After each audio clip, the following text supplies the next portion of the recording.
Russ, city officials weren't worried about last year's safety levy passing. It was their first ask since 2004. But this year was different. $7 million more just 14 months later, so they knew they'd need some help. In comes Citizens for a Safer Billings, a group that held a watch party inside the Northern Hotel here tonight, and they did everything they could to get this passed.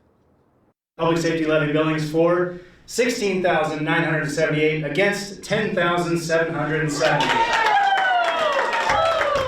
The task force, complete with Police Chief Rich St. John, Fire Chief Pepper Valdez, and a number of Billings residents, made it their mission to answer every question they could.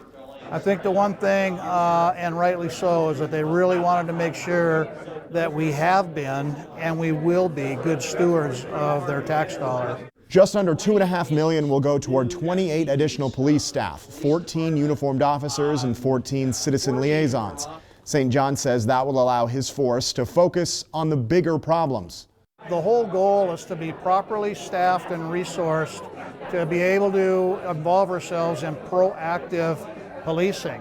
That's where we make a difference. When we are shorthanded and we're just running from call to call to call, we're not providing any customer service, we're not solving any crime. Violent crime statistics have skyrocketed in Billings, especially over the last 18 months due to the pandemic. Specifically on aggravated assault category, but it was really indicative of a lot of the domestic situations that we had, a lot of family violence, a lot of domestic abuse taking place. It took a lot of looking at both police department and ourselves internally and in the community and asking ourselves what's going on. For Valdez, the answer to that question is not just additional personnel, it's a completely new way of operating. We're looking at the 911 center and how we do dispatch. We're looking at a different contract with an ambulance service that's going to be more tailor-made for our community. And then also the biggest piece of that is changing how we deploy resources.